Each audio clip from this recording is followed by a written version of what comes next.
ओम शांति। अज बाप दादा चवनि था तिलक चऊं तख़्तदारी ठहिण जी युक्तियूं छा आहिनि।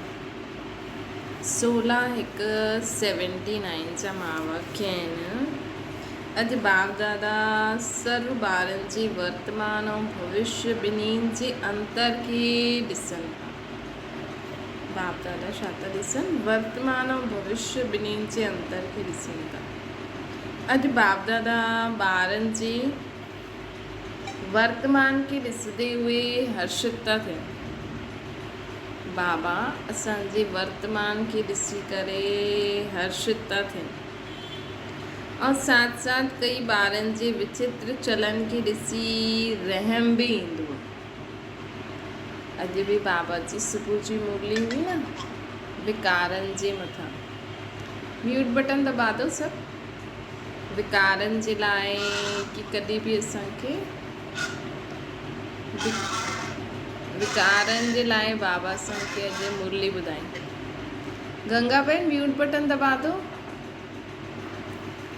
त बाबा असांखे चवनि था कि वर्तमान ॾिसी करे कई ॿारनि जो त बाबा हर्षित थींदा आहिनि ऐं कईअनि जे मथां बाप दादा खे रहम ईंदो आहे उन्हनि जी विचित्र चलन खे ॾिसी। बाप केतिरो श्रेष्ठ ठाहींदा आहिनि ऐं ॿार पंहिंजी ई थोरी सी गफ़लत करण जे कारण व अलबेलेपन जे कारण श्रेष्ठ स्थिति सां हेठि अची वेंदा है न। पंहिंजी गफ़लत ऐं अलबेलेपन जे कारण श्रेष्ठ स्थिति सां हेठि अची वेंदा। बाबा चवनि था त ॿारनि जे मथां मूंखे ॾाढो तरस ईंदो। अॼु बाप दादा विशेष रूप सां ॿारनि जे भिन्न भिन्न प्रकार जे हसी जे रूप ॾिसनि था। त बाबा सम्झ भिन्न भिन्न प्रकार जा छा पिया ॾिसनि? हसी जा रूप। त बाबा असांखे चवनि था कि ॿारनि जी अलॻि अलॻि स्थिति ॾिसी करे उन्हनि खे बाबा खे हसी पई अचे। ब्राह्मण जनम हूंदे बि बाप दादा संगम युगी विश्व सेवा जी ज़िम्मेवारी जो ताज़दारी ठाहींदा आहिनि असांखे। त सदा इहे यादि रहणो खपे असांखे न। रोज़ु सुबुह जो इहे असांखे जॾहिं असां उथंदा आहियूं न, अमृत वेलो या जॾहिं बि तव्हां उथंदा आहियो, वैसे त अमृत वेलो करिणो आहे लेकिन कईअनि जो हूंदो आहे असां न उथी पाईंदा आहियूं। त जॾहिं बि उथंदा आहियो न, उथंदे ईअं न सोचो मूंखे हीअं करिणो आहे ॿारनि जे लाइ, घर में हीअं करिणो आहे या धंधे ते वञिणो आहे। पहिरियों इहे सोचो कि मां हाणे आत्मा परमात्मा जी संतान ऐं मां हाणे विश्व सेवा जी ताज़दारी आहियां, है न। असांखे छोजी असांजे मथां इहे नई ड्यूटी आहे न, नयो संबंध ऐं विचित्र आहे। त हिनखे असांखे रोज़ु स्मृति में लाहिणो पवंदो कि मां आत्मा आहियां, मुंहिंजो पीउ परमात्मा आहे ऐं मुंहिंजो हाणे ब्राह्मण जनम थियो आहे। त मां हाणे बाप दादा मूंखे संगम युगी विश्व सेवा जी ज़िम्मेवारी जो ताज़दारी ठातो अथई।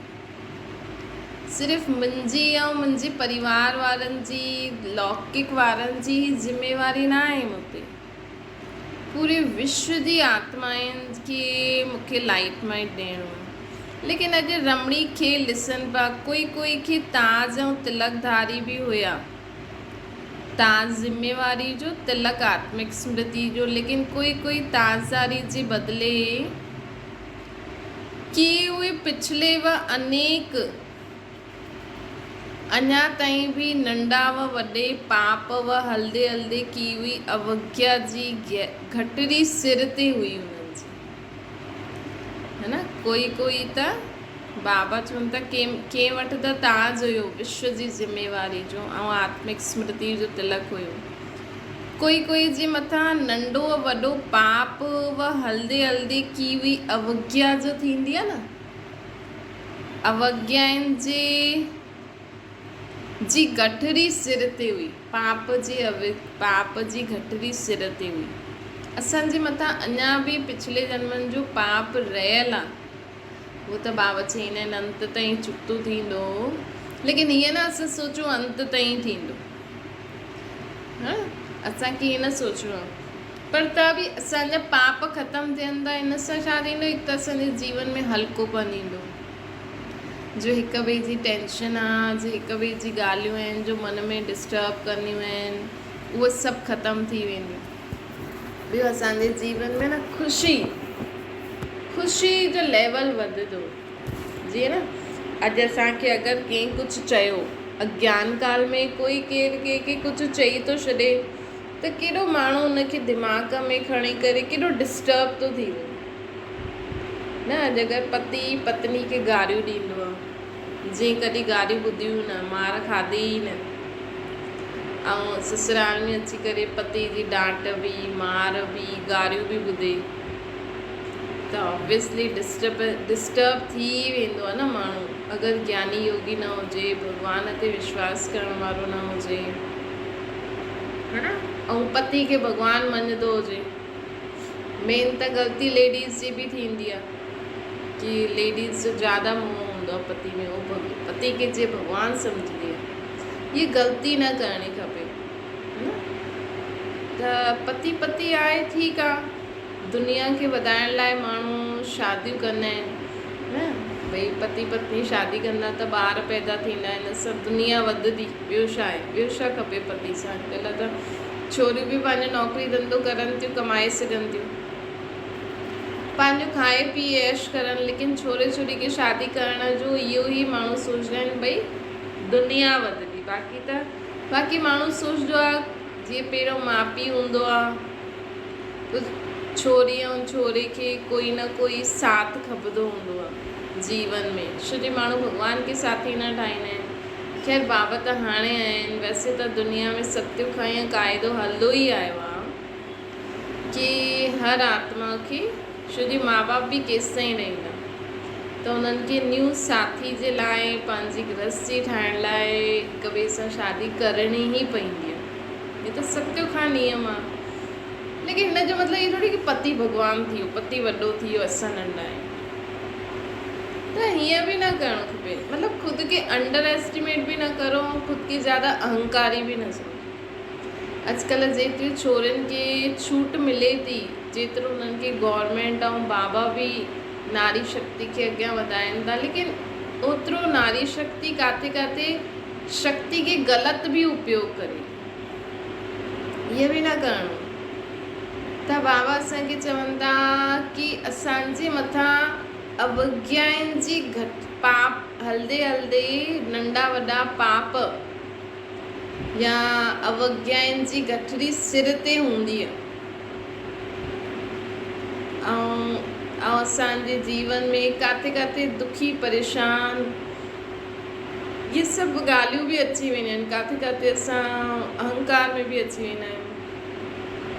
बाबा जो श्रीमद ॾे थो, हुन अनुसार न हलंदा आहियूं त पाप जी गठरी वधंदी पोइ हाणे ज्ञान मार्ग में अचण खां पोइ अगरि पाप कंदा आहियूं त पोइ उहो डबल थी वेंदो। त हिन करे बाबा असांखे चवनि था कि असांखे ध्यानु रखिणो आहे कि हाणे असां ताज़दारी बि आहियूं, तिलकदारी बि आहियूं, है न। त अगरि असां सदा यादि रखंदासीं त ऑटोमेटिकली असांखे आत्मिक स्मृति रहंदी, त बाबा जी बि यादि रहंदी, त ऑटोमेटिकली विश्व सेवादारी थी वेंदासीं। छो जो बाबा त सर्व जो कल्याण करणु आयो आहे, त जंहिंजे संग में रहंदासीं ओड़ो संग त लॻंदो ई सही, त ताज़दारी बि थी वेंदव। ऐं बाबा सां गॾु रहंदव त पाप सां बचंदव, पाप बि धुलजंदा वेंदा, त असांजे जीवन में हल्कोपन, ख़ुशी ऐं कंहिंजी बि ॻाल्हियुनि जो असांखे बुरी फीलिंग न ईंदी। हाणे बि माण्हू असांजी ग्लानी कंदा, असांखे गारियूं ॾींदा, है न। हीअं न असां हाणे ज्ञान में अची विया आहियूं त असांखे कोई उल्टो सुल्टो न चईंदा। ब्रह्मा बाबा खे न चयनि न, जबकि ब्रह्मा बाबा जे अंदरि त शिव बाबा ईंदा हुया, त ब्रह्मा बाबा में त डायरेक्ट शक्ति हुई, त बि ब्रह्मा बाबा जे माण्हुनि केॾी ग्लानी कई, त ब्रह्मा बाबा खे फील न थींदो हुयो। ब्रह्मा बाबा सोचंदा हुए त मुंहिंजा नंढा ॿार आहिनि, त हूअं हाणे असांखे उहो फीलिंग न थींदी। अगरि असांजा पाप धुलिजंदा वेंदा न त असांखे उहो फीलिंग न ईंदी। न त छो जी अगरि पिछले जन्मनि जो पाप हूंदो त उहा आत्मा असां ते चुकटू करणु ईंदी ई सही, असांखे बुरो चईंदी ई सही। त बाबा असांखे चवनि था कि सदा यादि रखो कि मां ताज़ ऐं तिलकदारी आहियां। कोई ताज़दारी त कोई सिर ते गठरी खणी घुमे पियो। त बाबा इहे दृश्य ॾिठई अॼु, उन में बि नंबरवार नंढी वॾी गठरी हुई ऐं कोई जे सिर ते डबल लाइट जे बजाए पंहिंजे ब्रह्मण जीवन जी सदा ट्रस्टी स्वरूप जे बजाए गृहस्थीपन जे भिन्न भिन्न प्रकार जा बोझ जी टोकरी भी सिर ते हुई। तो चेक करो, बाबा चवनि था चेक करो कि तव्हां सदा ताज़ तिलकदारी रहंदा आहियो या पाप जी या अवज्ञान जी कठरी सिर ते आहे, या गृहस्थीपन में जो बाबा चए थी ट्रस्टी थी करे रहो। सुबुह खां राति ताईं जो असां कमु कंदा आहियूं उन में असां बोझ अनुभव कंदा आहियूं। भई सम्झो अॼु तव्हांखे सफ़ाई करणी आहे घर जी, तव्हां कल्ह डिसाइड कयो त तव्हां छा सोचियो कि घर जी सफ़ाई करणी आहे, इहे करिणो आहे, या कल्ह अॼु बाबा जी घर जी सफ़ाई करणी आहे, अॼु बाबा जी घर जी हिन कमरे जी हिन जॻह जी सफ़ाई करणी आहे। त मां ट्रस्टी आहियां, मुंहिंजो कुझु न आहे। लेकिन बाबा जे घर में हाणे सभु दिवाली जी सफ़ाई कंदा न, केॾो बोझ माण्हुनि जे मथां हूंदो। सम्झो नंढो ई घर हुजे न, हिकु ई कमिरो करिणो हुजे त बि माण्हू सोचे हुनखे वॾो करे छॾींदो, अरे हिन कमरे जी सफ़ाई करणी आहे, कीअं थींदी। या सुबुह खां ॿारनि खे स्कूल मोकिलिणो आहे, या हाणे ॿारनि जे एग्ज़ाम था हलनि, अरे ॿारनि जे एग्ज़ाम था हलनि, ॿारनि खे पढ़ाइणो आहे, वीचारा अञा आहिनि नंढा, एतिरी सी पढ़ाई ऐं असां बोझ करे हुन एतिरी सी पढ़ाई केॾो वॾो करे छॾंदा आहियूं, है न। त अरे कमाइणो आहे। तव्हां ॾिसो अॼुकल्ह दुनिया में माण्हू कमाए थो, लेकिन ख़ुशी सां कमाए, ख़ुशी सां गृहस्थी हलाए, ख़ुशी सां 2 रोटी खाए न। जीवन जो मतिलबु न पतो आहे माण्हुनि खे। जीवन मतिलबु छा? जीवन मतिलबु टेंशन बोझ न आहे। अॼु माण्हू लख कमाइण लाइ पैसा इकट्ठा थो करे, खाए बि नथो। ॾिसो अॼु समय जे माण्हू में केॾी बेसमझी आहे। कंहिंखे लख कमाइणा आहिनि, ॿारनि खे वो कोर्स कराइणो आहे त ख़ुदि बि न खाईंदो, ॿार खे बि न खाराईंदो, है न। लख त जमा थी विया, कोर्स बि ॿार करे थो, लेकिन थोरे ॾींहंनि खां पोइ हीअ बीमारी, कैल्शियम जी कमी, विटामिन जी कमी, फलानो। बेसमझी आहे न। तव्हां कम से कम पंहिंजे खाइण, भले तव्हां कपिड़ा न वठो, भले तव्हां कपिड़ा हिकु कपिड़े खे महीनो भर हलायो, जंहिंमें असांखे कट करिणो आहे हुन में कट करो न। खाइण पीअण में कट छो था करो? तव्हां पाणी घटि वेस्ट करो, लाइट घटि वेस्ट करो, कपिड़ा में पैसा वेस्ट न करो, हेॾा वॾा जी चीज़ूं न वठो। खाइण में कमी न करणी आहे, छो जी माण्हू अॼु खाइण में कमी करे थो, पैसा कमाए थो, कोर्स करे थो, घुमे थो, लेकिन बीमार थो थिए। तंहिंजे करे बाबा असांखे चवनि था कि असांखे पंहिंजे जीवन में चेक करो, गृहस्थीपन आहे या बोझ जी टोकरी सिर ते आहे। जंहिंखे ॾिसी बाप दादा खे बि रहम अची वेंदो आहे। ऐं छा ॾिठो बाबा, ॿियो छा ॾिठो? ॾिसो बाबा अञा बि मथे वेठे असां ॿारनि खे ॾिसंदा आहिनि, अञा बि बाबा असां ॿारनि खे ॾिसनि था। छोजी बाबा खे त पूरी राजधानी स्थापना करणी आहे। अॼु ॾींहुं सुबुह जी मुरली में बि बाबा केॾो चयईं कि मुंहिंजा ॿार छा था करनि अपवित्रता जे लाइ। त अञा बि बाबा असांखे ॾिसनि था कि तव्हां सॼो ॾींहुं छा था करो। अगरि तव्हां अमृत वेले खां राति ताईं पंहिंजी दिनचर्या खे फॉलो करो था तव्हां बाबा जे ज्ञान में सुठी रीति हलो था त बाबा जी नज़र तव्हां ते आहे। तव्हांजा संकल्प बोल कर्म छा था थियनि त बाबा ॿियो छा ॾिठई, ॿियो बाबा ॾिठई कई बार न अनेक प्रकार जे सहज साधन बाप द्वारा प्राप्त हूंदे हुए भी निरंतर बुद्धि जो कनेक्शन जुटो वो न हुजण जे कारण, सहज की मुश्किल ठाहिण जे कारण अनेक प्रकार जे मुश्किल साधन अपनाइण में थकजे उहे रूप में ॾेखारे मिली। मतलब कई ॿारनि खे सहज साधन बाप द्वारा प्राप्त थियो आहे। मतलब असांखे मोबाइल प्राप्त थियो आहे, मोबाइल प्राप्त हूंदे हुए बि असांजो अगरि बाबा सां कनेक्शन न जुटल हूंदो त सहज खे मुश्किल ठाहे छॾंदो। भई असां वटि मोबाइल आहे, असां अगरि ॿाहिरि मुरली नथा ॿुधणु वञणु सघूं किथे सेंटर ते किथे, ऐं असां सिर्फ़ु इहे ई चईंदा रहूं अरे मां त मुरली न ॿुधी, मां त मुरली न ॿुधी, मां त सेंटर ई न वयमि। लेकिन बाबा सां कनेक्शन ठीकु हूंदो त बाबा चईंदो न ॿार मोबाइल में आहे, बाबा तव्हांखे उहा साइट बि टच करे सघंदा आहिनि कि किथे किथे तव्हां कीअं कीअं मुरली मिली सघंदी आहे, उहो बुद्धि में असांखे टच थी वेंदी। बाबा जी न बुद्धि जो कनेक्शन अगरि असांजो निरंतर बाप दादा सां गॾु रहंदो त असांखे बाबा टच कंदो कि वार कोई ॻाल्हि कोन्हे, इहे मोबाइल में ईअं या इंटरनेट ते ईअं ईअं तव्हां मुरली पढ़ी सघंदा आहियो या ॿुधी सघंदा आहियो न। त बाबा चवनि था कई ॿारनि वटि साधन आहिनि लेकिन बुद्धि जो कनेक्शन ठीक न हुजण जे कारण, सहज ॻाल्हि खे मुश्किल ठाहिण जे कारण पोइ अनेक प्रकार जा मुश्किल साधन अपनाइण में पोइ थकी पईंदा आहिनि, उहो थकल रूप ॾेखारण में ॾींदो आहे। इहे हिकु एग्ज़ाम्पल आहे। अॼुकल्ह सभु प्रकार जी सुविधा आहिनि साइंस द्वारा, त हुन सां सुख बि आहे त दुख बि आहे, लेकिन असां बाबा जी यादि में हुनखे यूज़ कंदासीं त असांजे लाइ सुख जा ई रहंदा, असांजे लाइ कॾहिं दुख जो साधन न थींदो हूंदो।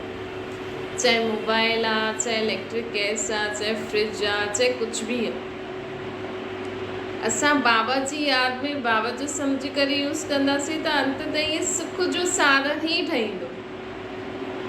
त सहज मार्ग जे बजाय पुरुषार्थ जे साधन हठ जे प्रमाण यूज़ कंदा आहिनि। सहज मार्ग जे बजाय पुरुषार्थ जा जो साधन हूंदा आहिनि न, हुनखे हठ जे प्रमाण यूज़ कंदा आहिनि। ॿियो छा ॾिठो बाबा, बाबा हाणे ॿियो छा ॾिठो, जीअं सूर्य जे अॻियां बादल अचण सां सूर्य छुपी वेंदो आहे न, ईअं ई बार बार माया जे बादलनि जे कारण कई बार ज्ञान सूर्य सां छिपी, सूर्य सां किनारो थी सूर्य खे पाइण जे लाइ प्रयत्न कंदा रहियूं न। कई बार माया जे बादलनि जे कारण कई बार ज्ञान सूर्य शिव बाबा सां किनारो थी वेंदा आहिनि, किनारो थी सूर्य अर्थात बाबा खे पाइण जो प्रयत्न कंदा आहिनि। हिन जो एग्ज़ाम्पल आहे भई असां माया जा अनेक प्रकार जा बादल जी माया त कंहिं रूप में बि अची सघंदी आहे, असांजे संकल्प, असांजे देह, असांजे देह जे संबंध पदार्थ वस्तु वैभव जे रूप में माया अची वई, सम्झो मोबाइल जे रूप में माया अची वई। असां सोचूं था हाणे मूंखे मोबाइल मिली वियो, हाणे मां मोबाइल ते बसि कमेंट्री हलाईंदमि, मुरली हलाईंदमि ऐं आराम सां वेही ॿुधंदमि, लेकिन कनेक्शन त जुटल ई न आहे। कनेक्शन त मोबाइल सां ई जुटल आहे। मोबाइल बंदि थियो, सम्झो था मोबाइल हलायो, कमेंट्री हले थी, मुरली हले थी, गाना हले थी, बाबा सां कनेक्शन बि सुठो आहे। मोबाइल बंदि थी वियो त कनेक्शन टुटी वियो, हुन मोबाइल खे ठीकु करण में लॻी वेंदो है न। त बाबा असांखे चवनि था कि कई बार बार बार माया जे बादलनि जे कारण ज्ञान सूर्य सां किनारो थी वियो। असांजो अगरि मोबाइल बंदि थी वियो ऐं असां चेक करण में लॻी वियासीं छा थियो कीअं थियो, भले चेक करो बाबा इहा छा थियो, बाबा सां गॾु चेक करो। हीअं न बाबा खे भुलिजी वियासीं, असां मोबाइल में चेक करण में बिज़ी थी वियासीं, पोइ बाबा सां किनारो थी वेंदो, पोइ बाबा खे प्राप्त करण जो प्रयत्न कंदा रहंदा। अरे मोबाइल ई बंदि थी वियो, एॾो सुठो योग लॻियो, पर मोबाइल बंदि थी वियो त डिस्कनेक्ट थी वियो। त कॾहिं सम्मुख कॾहिं किनारो, हिन खेल में लॻल उहो हूंदा आहिनि। साथ साथ ॿार नटखट थियण जे कारण बाप जे यादि जी गोद सां निकिरी करे माया जी धूल में देह अभिमान जी स्मृति रूपी मिट्टी में खेलंदा रहंदा आहिनि। साथ साथ बाबा छा ॾिठई कि ॿार नटखट हुजण जे कारण, ॿारनि जे नटखटपने जे कारण बाप जी यादि जी गोद सां निकिरी वेंदा आहिनि। ॿार एॾो नटखटपन कंदा आहिनि कि कोई न कोई ॻाल्हि में फंसी वेंदा आहिनि, त बाबा जी यादि सां डिस्कनेक्ट थी विया, त मतिलबु बाबा जी यादि जी गोद सां किनारो थी विया ऐं माया जी धूल में देह अभिमान जी स्मृति रूपी मिट्टी में खेलंदा रहंदा। ज्ञान रत्ननि सां खेलण जे बजाए मिट्टी सां खेलंदा आहिनि। बाबा सां डिस्कनेक्ट थी वेंदासीं न, पोइ असांखे देह जे संबंध पदार्थ वस्तु वैभव उन्हनि में ई असांजो बुद्धि योग लॻंदो ऐं पोइ उन्हनि जी ॻाल्हियुनि में उन्हनि बाबा यादि न रहंदो, त बाबा जी श्रेष्ठ मत बि यादि न रहंदी। पोइ उन्हनि जी ॻाल्हियुनि में हा हा कंदे ईअं कंदे पोइ देह अभिमान में अची वेंदासीं, है न। श्री बाबा विचित्र आहिनि। बाबा चवंदा आहिनि तिरकणो योग, जे किथे ॾाढो सर्फ हूंदो आहे त संभली करे हलिबो न, इहो बि ईअं ई योग ईअं ई आहे। तिरकणो योग मतिलबु कॾहिं बि बुद्धि फिसली सघंदी आहे, कॾहिं बि बुद्धि फिसली सघंदी आहे, किथे बि हेॾे होॾे ध्यानु वियो, थोरो बि डिस्कनेक्ट थियो ऐं तॾहिं त 8 पास थींदा आहिनि सिर्फ़ु। केॾो असांखे कंसंट्रेशन रखिणो आहे, न त अंत में त केॾी आवाज़ूं ईंदियूं, केॾो कुझु थींदो। हाणे बि अगरि आवाज़ु अचे त असांखे माण्हुनि जी मदद करणी आहे, लेकिन बाबा जी यादि न छॾो, है न। सम्झो कोई बि ॻाल्हि थियो, बाबा हीअं न असां वरी छा आवाज़ थी, हेॾे ॿुधो त छा थो थिए, ईअं थो थिए, न बाबा। त इहे तिरकणो योग आहे, हिन करे ॾाढो संभली करे हलणो आहे। ज्ञान रत्न सां खेलण जे बजाए पोइ मिट्टी सां खेॾणु लॻी वेंदा आहिनि। बार बार मिट्टी सां किनारो कंदा आहिनि, लेकिन नटखट संस्कारनि जे कारण वरी खां मेरा थी वेंदा। कोई ॿार अल्पकाल जे सुख जी आकर्षण मय वस्तुनि जी आकर्षण में अची करे उन्हनि ई वस्तुनि में एतिरो बिज़ी थी वेंदा आहिनि जो समय ऐं अविनाशी प्राप्ति ओतिरो समय भुलिजी वेंदा आहिनि, न। त बाबा इहे सभु प्रकार वैराइटी टाइप ॿारनि जे लाइ ॿुधाइनि था। कोई ॿार अल्पकाल जे सुख जे आकर्षणमय वस्तुं, बाबा इहे न चवंदा आहिनि तव्हां यूज़ न करो, तव्हां भले ई यूज़ करो, लेकिन हुन चीज़ खे बाबा जो सम्झी करे बाबा सां गॾु यूज़ करो, त असां हुननि जे आकर्षण में न ईंदासीं। आकर्षण में न ईंदासीं, बाबा यादि रहंदो, त असां समय ऐं जो बाबा जी यादि में रही करे जो कमु कंदासीं, हुन में जो प्राप्तियूं थींदियूं, उहा असांखे समय बि सफल थींदो, प्राप्ति बि थी वेंदी। ऐं अगरि असां सोचंदासीं अरे केॾी सुठी चीज़ आहे, ऐं हुनखे यूज़ करण में बिज़ी थी वेंदासीं हुन सां, त बाबा चवनि था समय ऐं अविनाशी प्राप्ति ओतिरो समय भुलिजी वेंदा आहियूं। त ॻाल्हि बाबा छा चवणु चाहींदा आहिनि कि कुझु बि करो, लेकिन बाबा सां गॾु करो त प्राप्ति ई प्राप्ति आहे।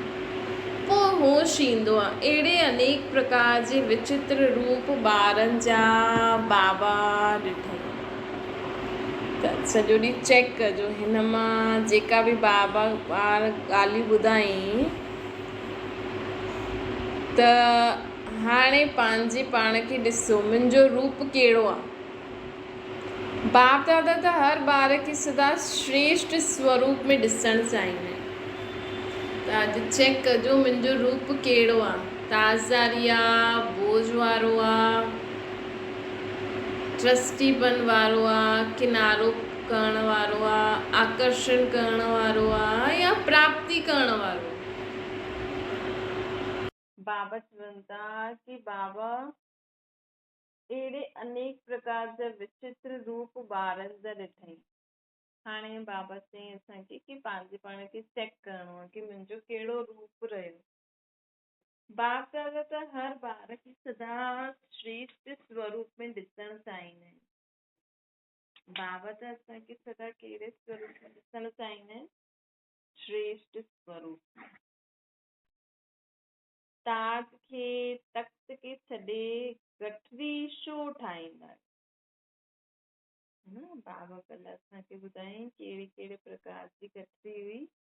त बाबा चवनि था गठरी छो ठाहींदा आहियो? मतिलब कि पंहिंजे सिर ते अवज्ञान जी गठरी, पाप जी गठरी, बोझ जी टोकरी, मतिलब ट्रस्टी न थी करे बोझ असां बोझ उठायूं कि मूंखे ई करिणो आहे, मां ई करे सघंदी आहियां। त इहे सभु छो ठाहींदा? मतिलब टोटल असांखे सॼे ॾींहं में ख़ुशि रहणो खपे। अगरि असां सॼे ॾींहं में हल्का आहियूं, ख़ुशि आहियूं, एॾी ज़िम्मेवारी हूंदे हुए बि ब्रह्मा बाबा जेतिरी ज़िम्मेवारी त हिन दुनिया में कंहिं वटि बि न हूंदी न। ब्रह्मा बाबा जे मथां केॾी वॾी ज़िम्मेवारी अञा ताईं बि आहे। अञा ताईं बि बाबा ॿियो शरीर न वरितो अथई। हिकु आत्मा बिना शरीर जे रहे जो कि जनम मरण में अचण वारी आत्मा। त शिव बाबा खे त चलो सभिनि खां न्यारा आहिनि, है न? लेकिन ब्रह्मा बाबा त दुनिया में रहिया आहिनि न, सभिनि खां जास्ती हुन जनम मरण में आया आहिनि। त ब्रह्मा बाबा बिना शरीर जे कीअं हेॾी सारी ज़िम्मेवारी अञा बि निभाइनि था? ब्रह्मा बाबा जेतिरा ॿार त कंहिंजा न हूंदा, ब्रह्मा बाबा जेतिरा घर त कंहिंजा न हूंदा, हूंदा? तव्हांजा बि लौकिक ॿार घणा हूंदा? घर बि हिकु।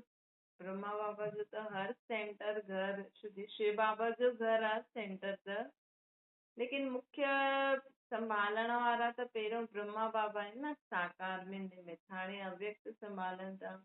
त हर सेंटर ते कहिड़ो कहिड़ो ॿार छा थो करे, कीअं थो करे, सभिनि जी देख रेख बाबा खे हाणे बि करणी पवंदी आहे।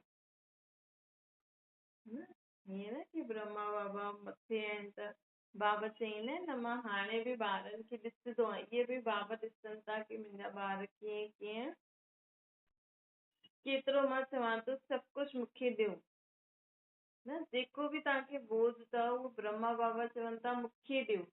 जीअं तव्हांजा ॿार तव्हांखे ॾेई वेठा आहिनि न, ईअं असांखां बाबा चईंदा आहिनि मूंखे ॾियो। तव्हां हल्का थी करे मूंखे यादि करो था, है न? मुंहिंजे चए ते हलो, मुंहिंजी श्रेष्ठ मत ते हलो। त बाप दादा हर ॿार खे सदा श्रेष्ठ स्वरूप में ॾिसणु चाहींदा आहिनि। ताज खे तख़्त खे छॾे गठरी छो ठाहींदा आहियो? ताज सुठो व टोकरी सुठी? टोकरी या गठरी सुठी लॻंदी आहे या ताज सुठो लॻंदो आहे? बाबा खे यादि करे हर संकल्प बोल कर्म असांजा श्रेष्ठ हुजनि, असां हर बाबा जी श्रीमत ते हलूं, उहो सुठो आहे या अञा ताईं घर जा ॿारनि जा बोझ खणणु सुठो आहे? संभालणो आहे, लेकिन ईअं बोझ रखी न सुम्हो, अरे सुबुह जो उथिणो आहे, ॿार खे उथाइणो, उथंदो ई न आहे, मथो ई खाई वेंदो। इहो बोझ आहे न। त बाबा तव्हांजो ॿार सुबुह जो तव्हां उथाइजो, मूंखां त उथंदो ई न आहे बाबा, बसि आराम सां सुम्ही पओ। ईअं न सुबुह उथो न, उथणो त असांखे आहे, बाबा असांखां कराईंदा। बाबा तव्हांजा ॿार त कुझु खाइनि ई नथा, वेस्ट था करनि। इहे बि बोझ थींदो आहे न माण्हुनि जे जीवन में कि अरे छा करां, खाइनि ई नथा। कहिड़ी परेशानी आहे, नंढी नंढी परेशानियूं बि जेके आहिनि फालतू असां हिकु रोटी जे लाइ, है न, काथे न काथे असांजी कमी हूंदी आहे, छोकी असांजी वाइब्रेशन, असांजी सोच जे कारण ॾाढी सुठी, ॾाढी इज़ी तरीक़े सां अॼु माण्हू कोई कंहिं ठेले वारे वटि कलाक में सॼो माल कीअं ख़तम थी वेंदो, जेको फेमस हुजे। तव्हांजे शहर में कोई फेमस चीज हूंदी, उहो बचदी छो न आहे, जल्दी छो ख़तम थी वेंदी आहे, माण्हुनि खे वठण लाइ लाइन लॻाइणी पवंदी आहे, काथे ख़तम न थींदी। ऐं काथे उहा ई चीज मिले थी लेकिन कोई खाए नथो, कुझु त कारण हूंदो, है न। हिकु त हुननि जी सोच, ॿियो उहो सुठी रीति सोचे करे उन भाव सां बि ठाहींदा हूंदा कि असां हेॾी सुठी ठाहियूं कि सभु माण्हू खाई वञनि। ॿियो हुतां जो वाइब्रेशन, ऐं उहो भॻवान खे जो माण्हू अगरबत्ती लॻाईंदो आहे न दुकान में, भक्ति वारनि में त ईअं कंदा आहिनि न, त हुननि जी सोच जो ॾाढो असरु पवंदो आहे। ऐं ठाहिण वारा बि दिलि सां ठाहींदा आहिनि, हुननि खे बि दुआयूं मिलदियूं आहिनि। ॿियो हिकु बार अगरि माण्हू खे सुठो लॻी वञे त माण्हू वरी चए असां वठी वञूं, त हुननि खे जीअं एनर्जी मिलदी आहे, जीअं हुननि जा माण्हुनि जो संकल्प हुननि खे शक्ति ॾींदा आहिनि, उहो ठाहींदा आहिनि, न। असांजे ॿार सां हिकु बार सुठो ठाहियूं, चए मम्मी ॿियो बि ठाहे ॾे, त आलस चढ़ंदो आहे, हा पुट पोइ ठाहे ॾींदे, अञा पुॼे नथो, है न। त काथे काथे असांजी बि ग़लती हूंदी आहे जो असां एक्सेप्ट न कंदा आहियूं, है न। हिनजो ॾाढो डीप असांखे वीचार करणो आहे। अगरि असांजे घर में ॿार रोटी नथा खाइनि, वेस्ट थो वञे, फ्रूट नथा खाइनि, एॾा महांगा महांगा फ्रूट, लेकिन ॿार खाए नथो, त कुझु न कुझु कारण असांजी सोच जो, स्पेशली जो किचन में संभालंदा आहिनि न घर लेडीज, हुननि खे ॾाढो ओपन हार्टेड, मतिलबु दिलि हमेशह वॾी हुजणी खपे। कोई जॾहिं बि कुझु बि चए, हा ॾाढो ख़ुशी ख़ुशी सां ठाहिण लाइ रेडी रहणो खपे, आलस न करणो, छोकी तव्हांजो इहो ई त जॉब आहे, इहा ई त ड्यूटी आहे न। हा बाक़ी इहो आहे कि तव्हांखे हमेशह एवर रेडी रहणो पवंदो आहे, कॾहिं शरीर में कुझु छा बि आहे, लेकिन बाबा चवनि था चलो जो बि बोझ आहे तव्हां वटि बाबा खे ॾेई छॾो। बाबा तव्हांजो ॿारु पढ़े नथो, कीअं पास थींदो, बाबा धंधे में ईअं आहे, ॿारनि जे लाइ ईअं करिणो आहे, बसि बाबा खे सभु बोझ ॾेई छॾो, तव्हां ॾिसो कीअं करिणो आहे बाबा। त इहे सभु बोझ असां बाबा खे ॾेई करे, बोझ जी टोकरी, पापनि जी गठरी, है न, जो बि असांखां पिछले जन्मनि जा पाप थिया आहिनि उहो त असां बाबा जी याद में असांखे ख़तमु करिणो ई आहे। ॿियो हिन जन्म में बि बाबा चईंदा आहिनि न, ब्रह्मांड जीवन खां पहिरियों अगरि कोई पाप थियो हुजे, या हाणे बि रोज़ बि अगरि असां चेक करूं असांखां जाने अनजाने कुझु पाप थी वञे थो, त उहो सभु पाप जी गठरी बि बाबा खे ॾेई छॾो, है न। त बाबा पुछनि था ताज सुठो या टोकरी या गठरी सुठी, चेक करो। टिनिनि जा फोटो साम्हूं रखो, कहिड़ो पसंदि ईंदो, ताज पसंदि ईंदो, टोकरी या गठरी पसंदि ईंदी। 63 जन्म ये सभु वंडरफुल खेल खेलिया, हाणे संगम युग ते कहिड़ो खेल खेॾणो आहे, है न। संगम युग ते कहिड़ो खेल खेॾणो आहे, सभिनि खां सुठो खेल आहे बाप ऐं असांजो मेलो, मेले जो खेल, बाप ऐं असांजे मेले जो खेल सभिनि खां सुठो खेल आहे। बाप द्वारा मिले हुए ज्ञान रत्ननि सां खेॾो, बाबा जेका असांखे ज्ञान रत्न ॾींदा आहिनि न, इन्हनि सां खेॾो।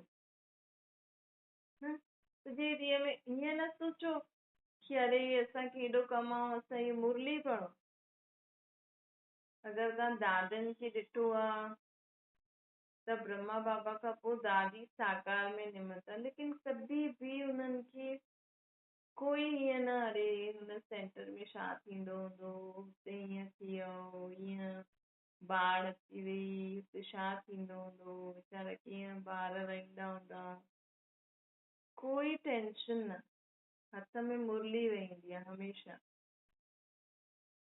छो जी इहे ई त आहे असांखे, असांखे मुरली पढ़ी पढ़ी करे त असां पढ़ंदे पढ़ंदे ई असांखे कोई न कोई हुन मां उत्तर मिली वेंदो आहे, ऐं हुते वेठे वेठे ई असां उन्हनि माण्हुनि खे प्रकाश ॾेई सघंदा आहियूं, लाइट। तव्हां त हुते वञी न सघंदा आहियो, है ना। अॼु कंहिंजे घर में कुझु फोन अचे फलाणे संबंधी जो इहो थी वियो, केॾी हलचल थी वेंदी आहे न, अरे फलाणे खे ईअं थी वियो, अरे फलाणे खे ईअं थी वियो, त छा हिते हलचल करे छा कंदसि, अच्छा ईअं थी वियो, चलो ठीकु आहे, बाबा खे यादि करे हुनखे लाइट वाइट ॾियो, ॿियो छा। हलचल में न अचिणो, कुझु बि थी वञे त बाबा चईंदा आहिनि कि 63 जन्म खेल खेॾियो, हाणे कहिड़ो सुठो खेल लॻंदो, बाप ऐं असांजे मेले जो खेल। सदा ई ज्ञान रतन सां खेॾंदा रहो, बाबा चवनि था सदा ई ज्ञान रत्न सां खेॾंदा रहो, जो बाबा द्वारा मिले हुओ ज्ञान रत्न, काथे रतन ऐं काथे मिट्टी। हाणे छा करिणो आहे, बचपन जे अलवेलेपन जे व नटखट जे खेल ॾाढा समय खेॾिया, हाणे त वानप्रस्थ में वञण जो समय समीप अची वियो आहे। हाणे बि इन्हनि सभिनि ॻाल्हियुनि में बिज़ी थियणु सुठो थोरी लॻंदो आहे। हाणे असांखे कोई ॿुधाए बि मूंखे आहे न हुन ईअं चयईं, पोइ हुन ईअं चयईं, पोइ मूंसां ईअं कयईं, मूंखे ॾाढो दुख थियो, त हाणे तव्हांजी स्थिति छा आहे, पहिरों जीअं ई आहे कि परिवर्तन थी विया, अञा हुननि जी ॻाल्हियुनि में इंट्रस्ट ॾेखारींदव कि अच्छा हुन हीअं कई त तूं बि ईअं चएसि हा, तूं छो चुप रही आहे, तोखे बि चइणो खपे। हिननि ॻाल्हियुनि में फंसदा आहियूं, या हाणे अगरि असांखे कोई ईअं चए त असां हुनजे लाइ शुभकामना रखी हुन आत्मा खे बि शक्ति ॾेई ॻाल्हि खे समाप्त कंदा आहियूं। त हीअं ख़ुदि खे चेक करो, अगरि असां हाणे हिननि ॻाल्हियुनि खां परे, जीअं ब्रह्मा बाबा न पहिरों ॾाढो समाचार विस्तार में ॿुधंदा हुया, ॿार चईंदा हुया बाबा पोइ हीअं थियो हीअं थियो, पोइ धीरे धीरे न ब्रह्मा बाबा जी बि उपरांत स्थिति थींदी हुई, ॻाल्हि ॿुधंदा हुया लेकिन सार में, ठीकु आहे अच्छा मतिलबु हीअं थियो, चलो ठीकु आहे बसि, है न। त जास्ती समय हाणे जेतिरो असां साइलेंस में रहंदासीं, जेतिरो ज्ञान रत्न खे मनन चिंतन कंदासीं न, ओतिरो तव्हांजे आसपास बि सभु ॻाल्हियूं ठीकु थींदी वेंदियूं ऐं विश्व जी बि मदद थींदी वेंदी, है न। हीअं न कि असां पंहिंजी ज़िम्मेवारी सां परे था हटूं, लेकिन असांजे आसपास जो माण्हू रहंदा आहिनि न, असांजी साइलेंस, असांजी ज्ञान रत्न जे मनन चिंतन में रहण सां उन्हनि जो बि कमु सहज थी वेंदो, जो असां पहिरियों ॻाल्हाए करे उन्हनि जे जीवन में उन्हनि खे मदद करे कंदा हुयासीं न, हाणे असांजी साइलेंस सां उन्हनि जी मदद थींदी। हाणे इन शक्ति जो खे यूज़ करो। त बाबा चवनि था कि हाणे त वानप्रस्थ में वञण जो समय समीप अची वियो आहे, हिन करे हाणे इन्हनि ॻाल्हियुनि जी समाप्ति जो दृढ़ संकल्प करो। सदा ताश तख्ताऊं तिलकदारी ठहो, सदा ताश तख्ताऊं तिलकदारी ठहो, हिन टिन्हिनि जो आपस में संबंध आहे। तिलक हूंदो अर्थात आत्मिक स्मृति हूंदी त बाबा जो यादि बि हूंदी, बाबा जी यादि हूंदी त बाबा जे दिल तख्त ते विराजमान, दिल तख्त ते विराजमान बाबा ऐं असां त विश्व सेवा थी वेंदी, त ज़िम्मेवारी जो ताज मिली वेंदो। पंहिंजे श्रेष्ठ भाग्य श्रेष्ठ प्राप्तियुनि खे बार बार साम्हूं लाहियो, जॾहिं सर्व प्राप्तियुनि जो ऐं प्राप्त कराइण वारे खे सदा साम्हूं रखंदव त कॾहिं बि माया सां सामनो करण में कमज़ोर न थींदो। बाबा चवनि था कि जॾहिं सर्व प्राप्तियुनि खे ऐं प्राप्त कराइण वारे बाबा खे साम्हूं रखंदासीं त माया सां सामनो करण में कमज़ोर न थींदा। त माया जो सामनो करण में कमज़ोर न थींदासीं। सिर्फ़ु हिकु ॻाल्हि यादि रखो, सर्व संबंधनि सां हर कार्य में बाप दादा खे सदा साथ रखो। सर्व संबंधनि सां हर कार्य में बाप दादा खे साथ रखो। साथ छॾण जे कारण इह बि हिकु विचित्र खेल खेलणो पवंदो। साथ छॾण जे कारण ई इह विचित्र खेल खेलणो पवंदो आहे। विश्व जी ज़िमेवारी उठाइण वारे बाप सां गॾु विश्व जी ज़िमेवारी अगरि साथ छॾे छॾंदासीं न, साथ छॾण जे कारण ई इह विचित्र खेल खेलणो पवंदो। ये बोझ वारो इह सभु विश्व जी ज़िमेवारी उठाइण वारे बाप सां गॾु हूंदे हुए बि पंहिंजी हद जी ज़िमेवारी जी बोझ जी टोकरी छो उठाईंदा? न जीअं सम्झो इहा घर में कमु करण वारी मायूं रखण जो सिस्टम छो शुरू थियो? हीअं त सत्य खां हूंदा सभिनि जे घर में कमु करण वारा, लेकिन सत्य कोई बि लक्ष्मी नारायण पंहिंजी राज ई संभालंदा हुया, तॾहिं त उन्हनि जे घर में कमु करण वारा हुया न। त अॼु जी लेडी अगरि ॿाहिरि बि नथी कमु करे, जॉब वग़ैरह घर में ई वेठी आहे, त हुनखे पंहिंजो कमु खुदि करणो खपे न घर जो। लेकिन सम्झो असां ॿाहिरि कमु करूं था त असां जेको घर जो कमु हूंदो आहे उहो घर में कमु करण लाइ कोई हेल्पर रखी छॾींदा आहियूं कि ठीकु आहे हीअ असांजी हेल्प कंदी, असां इहे कमु करे छॾींदासीं। त ईअं ई बाबा चवनि था कि ॾिसो तव्हां सां गॾु केरु आहे? विश्व जी ज़िमेवारी उठाइण वारो बाबा। ऐं बाबा असांखे चवनि था कि तव्हां इहे करो ऐं मूंखे बाक़ी कमु तव्हांजे ॿिया घर जा कमु मूंखे ॾेई छॾियो। त समझदारी कंहिंमें? तव्हां विश्व जी सेवा करो, उनजे लाइ छा करो? हीअं न असां कमु न करूं, जेको कम जो बोझ आहे न, मूंखे रोटी ठाहिणी आहे, घर जी साफ़ सफ़ाई करणी आहे, इहे जो दिमाग़ में असांजी इहे ॻाल्हियूं हलंदियूं आहिनि न, इहे सभु बाबा खे ॾेई छॾियो ऐं हिनजे बदिले तव्हां बाबा खे यादि करो। बाबा खे यादि ॾिसो छा कंदा, राति जो सुम्हण खां पहिरियों अगरि तव्हांखे सुबुह जो उथंदे ई कोई कमु करणो हूंदो आहे, हुनजो बोझ आहे, सम्झो तव्हांखे सुबुह जो उथी करे ॿार खे उथाइणो आहे, पोइ इहो करिणो आहे, इहो करिणो आहे, इहो करिणो आहे, इहो करिणो आहे, कंहिंजो सुबुह जो रूटीन सुबुह खां ई ॾाढो हैवी मतिलबु बिज़ी शेड्यूल हूंदो आहे। त उहे सभु ॻाल्हियूं तव्हां बाबा खे ॾेई करे आराम सां बाबा जी यादि में सुम्ही पओ, शांती सां अमृत वेलो उथी करे बाबा खे यादि करो, पोइ अगरि मुरली पढ़णी आहे त पढ़ो, पोइ हुन में तव्हांखे कोई बि कहिड़ी बि ॻाल्हि यादि न अचे, मां त बाबा खे चई छॾियो, बाबा ई सभु कुझु कराईंदा मूंखे त न पतो आहे। त इहो हल्कोपन थी वियो न। काथे त असां राति जो बि उहे ॻाल्हियूं सोचे करे सुम्हूं था, उथूं था त बि उहे ॻाल्हियूं सोचूं था, अरे अॼु ईअं करिणो आहे, ईअं करिणो आहे, अॼु कंबल धोइणो आहे, अॼु इहो धंधो करिणो आहे, अॼु हिन ग्राहक खां इहो वठिणो आहे, कीअं करिणो आहे। ऐं काथे त असां सभु ॻाल्हियूं हिक खे ॾेई करे ऐं असां आराम सां बाबा जी यादि में उथूं था, पंहिंजो कमु करूं था, नो टेंशन। छो जी बाबा खे चई छॾियो, पोइ ॾिसजो समय ते तव्हांखे बाबा उहो कमु आपे ई कराए छॾंदा, अगरि तव्हांखे अनुभव आहे त। तव्हां भुलिजी वेंदव, तव्हां बाबा जी यादि में रहंदव, लेकिन बाबा तव्हांखां उहो कमु कराईंदव। जीअं त बाबा तव्हांजे कन में ॻाल्हि चईंदो, ॿार तव्हांखे इहो करिणो आहे न, हलो। छोकी असां पहिरीं बाबा खे चई छॾियूं, असां आराम सां ज्ञान योग में मस्तु आहियूं।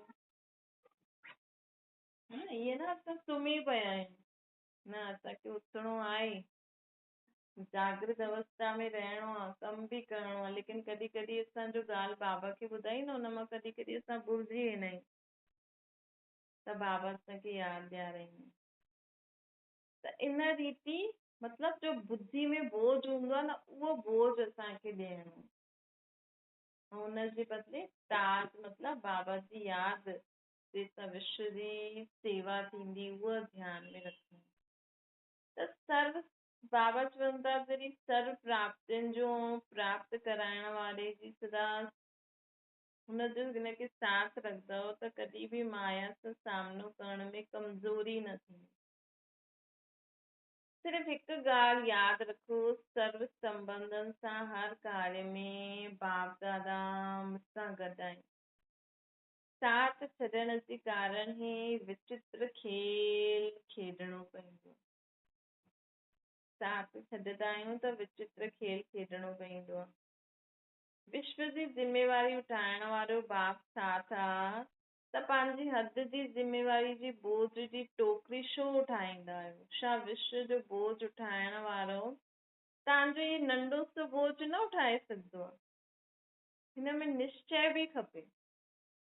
पोइ बि पुराणा संस्कार जे वश बार बार बोझ बि उठाईंदा आहियो, पोइ थकिजी पवंदा आहियो, पोइ वरी चिल्लाईंदा आहियो कि हाणे तव्हां ई छुड़ायो। हिकु तरफ़ पकड़दा आहियो, ॿियो तरफ़ पुकारदा आहियो, छॾो त छूटे। ये हिकु सेकंड जी हिम्मत आहे, अनेक जन्मनि जे लाइ अनेक प्रकार जे बोझ सां छुड़ाए ॾींदी। हाणे अगरि असां इहा बोझ सभु बाबा खे ॾेई छॾियो त अनेक जन्म अनेक प्रकार जा बोझनि सां असां छुटिजी वेंदासीं। ॾिसो सत्य त्रेता जी जीवन केॾी सुठी आहे, है न? कोई बोझ न।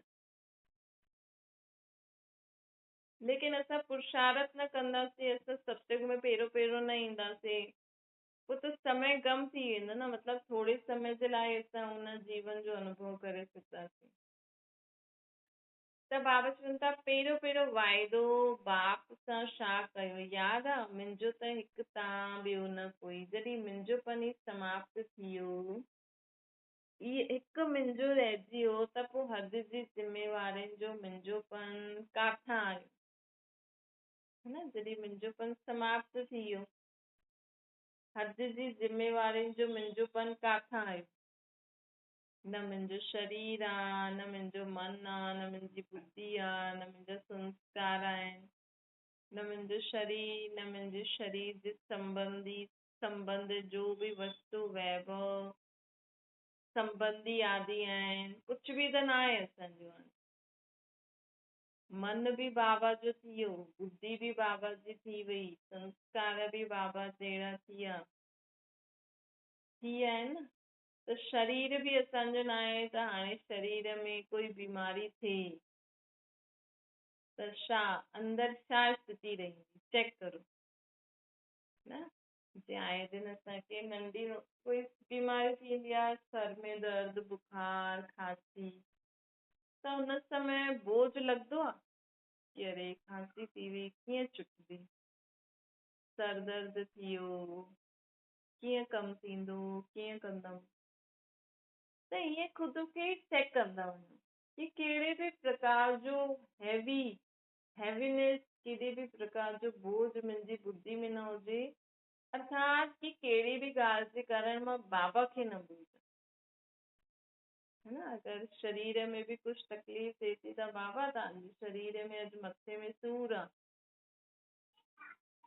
ऐं इहो कमु करिणो आहे, बाबा तव्हां ॾिसो कीअं करिणो आहे।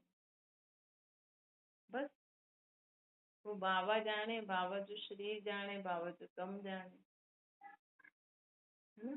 त कोई उन समय असांखां रोटी बि नथी ठहे,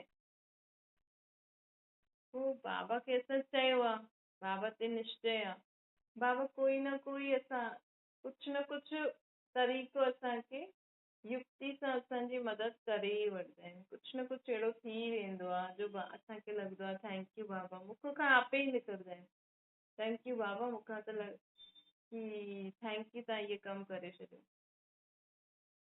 त इहे निश्चय सां, इहे जॾहिं असां जीअं हिक ॿिए जे मथां निश्चय हूंदो आहे न, असांखे कॾहिं घर में हूंदो आहे त भई मूंखे त सर में दुखे थो, मूंखे त कुझु कमु नथो थिए, तूं ॼाण तुंहिंजो कमु ॼाणे, ऐं आराम सां सुम्ही पईंदा आहिनि।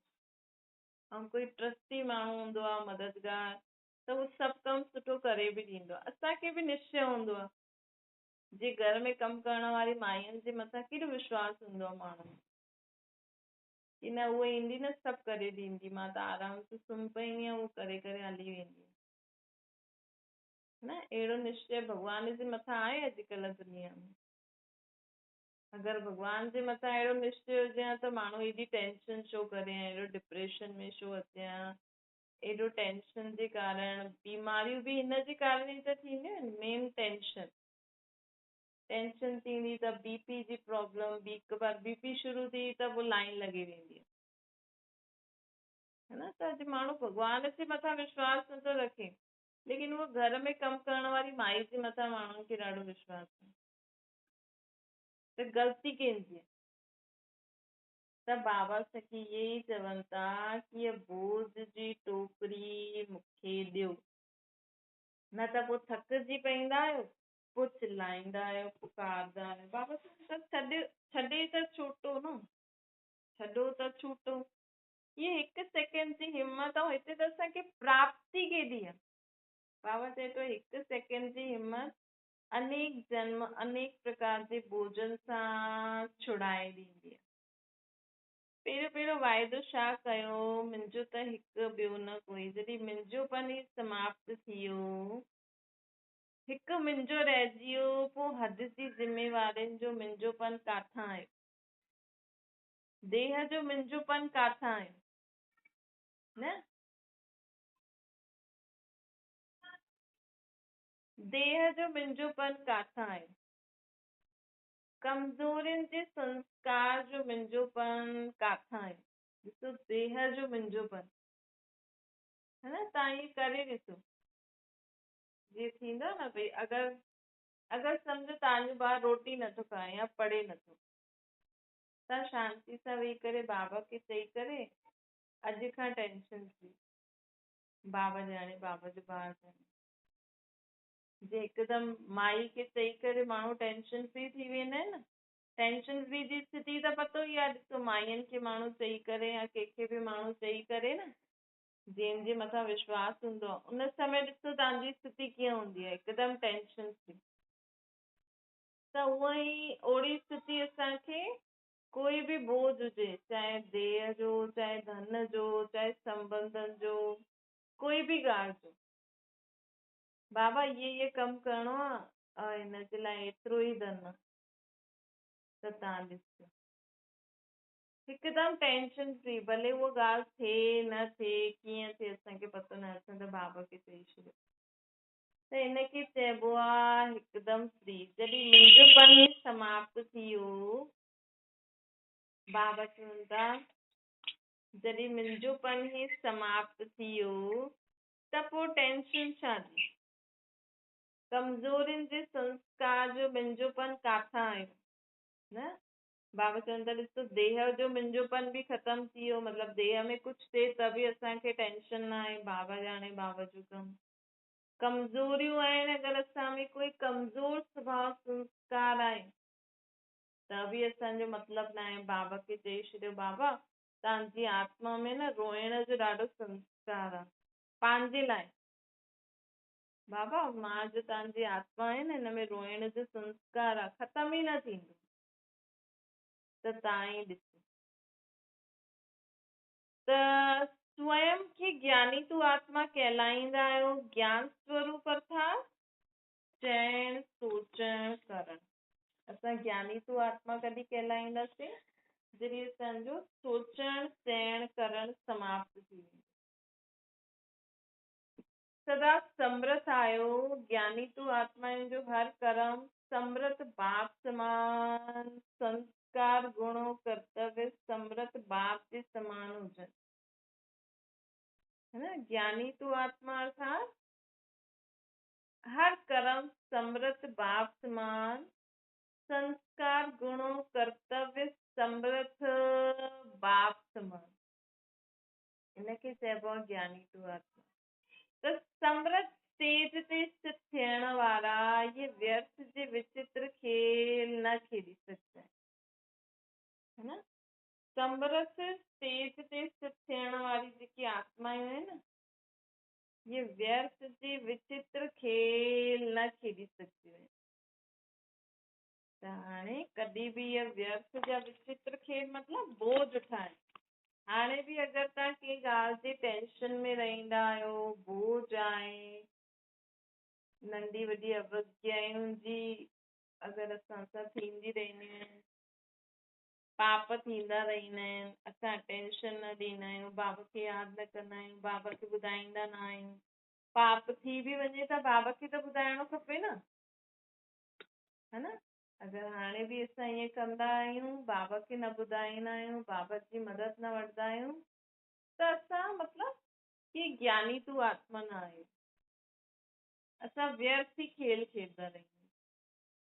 भले तव्हां खां अगरि अञा ताईं बि गुस्सो थींदो आहे त तव्हांखे बाबा खे ॿुधाइणु ज़रूरी आहे, है न। भले रोज़ थींदो आहे, कोई बि ग़लती बि थी वञे न, भले रोज़ थी थिए, तव्हां बाबा खे चओ था, तव्हां बि रोज़ बाबा खे चओ, जेसि ताईं उहो ख़तमु न थिए असांखे बाबा खे चइणु, बाबा खे यादि करणु छॾिणो न आहे।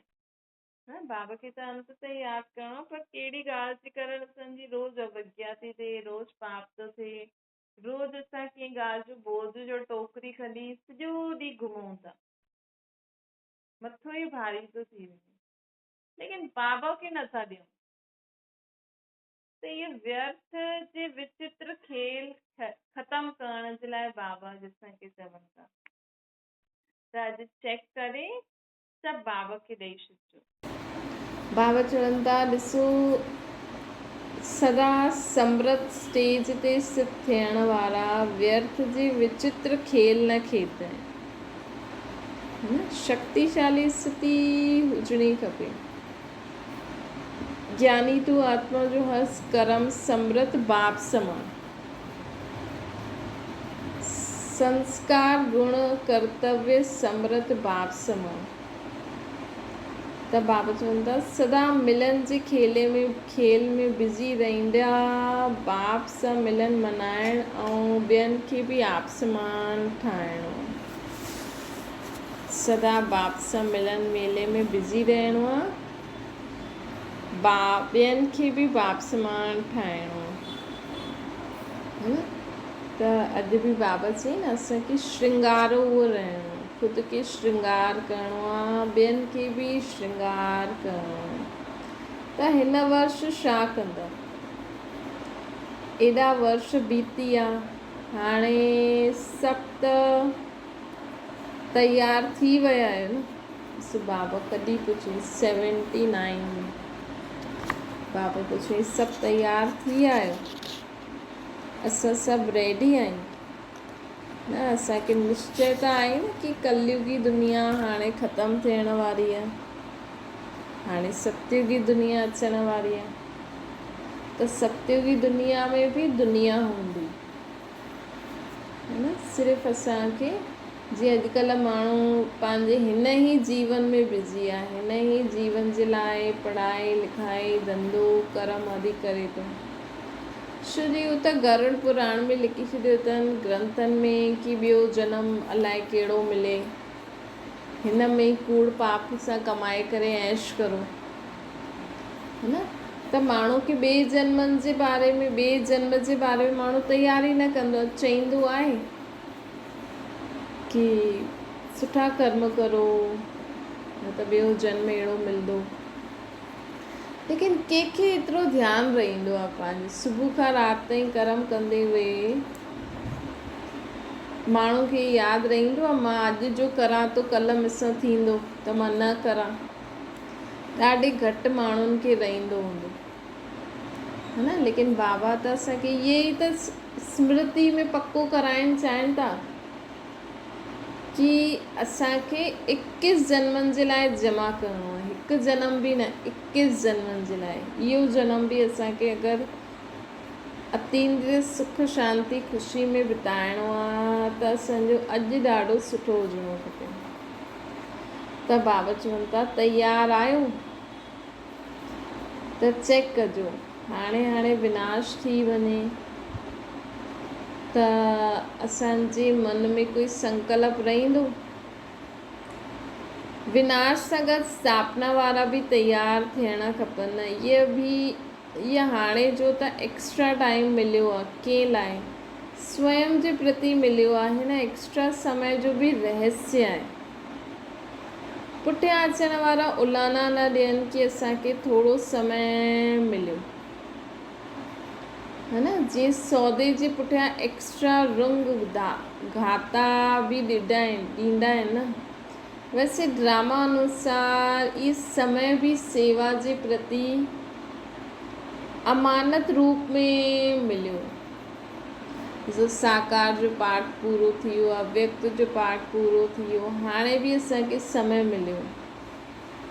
त छो मिलियो आहे? ताकी हाणे जेका ॿार अचनि था या सम्झो जो लेट आया आहिनि त सेवा जे प्रति अमानत जे रूप में मिलियो आहे। हाणे असांखे डबल घर गृहस्थी कम बि करिणो आहे ऐं बाबा जी सेवा बि करणी आहे। मन सां करो, वाचा सां करो, कर्मणा सां करो।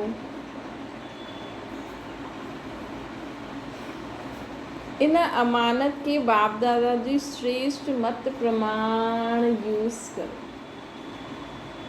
सम्झो हिन वर्ष छा करिणो आहे कि सॼो ॾींहुं असां ईअं ई बिताए ॾींदा आहियूं। बसि रोटी ठाती, घर जो कमु कयो, ॿारनि खे संभालियो, टीवी ॾिठी, मोबाइल ॾिठी, बसि मन सां सेवा कंदा आहियूं असां न। हर घंटे बि तव्हां हिकु सेकेंड बि सर्व जे भले जे लाइ संकल्प करो न। हर कर्म कंदे बि बाबा खे यादि करो। ईअं थोरी मुरली बसि सुबुह जो ॿुधी ख़तमु। सॼे ॾींहं में जॾहिं फ्री टाइम हूंदो आहे न, उन समय मुरली पढ़ो या ॿुधो। सुबुह त चलो जल्दी हल्ले में ॿुधी वरिती न। वैसे त सुबुह जो बि आराम सां वेही ॿुधणी खपे, त जीअं माण्हू आराम सां वेही टीवी ॾिसंदा आहिनि, मोबाइल ॾिसंदा आहिनि, हिक ॿिए सां ॻाल्हाईंदा आहिनि। असांजो त हिते ईअं कोई नियम बि न आहे भई सनानु करे ई मुरली हथ में खणणी आहे। जीअं भक्ति मार्ग में त आहे न, सुबुह जो बसि सनानु करे पाठ खे खणंदा, मूर्ति पूजा कंदा, पोइ उन खां पोइ न कंदा आहिनि, छो झूठा हथ थी वेंदा आहिनि। असांजो त ईअं कोई नियम न आहे। असांजो त इहा आहे कि फ्रेश थियण खां पोइ सनानु करो। बाक़ी ॾींहं जो खाई करे रोटी, थोरी देरि रेस्ट करे पोइ शाम जो छा कमु न। फालतू में असां कॾहिं उहो वेंदा आहियूं।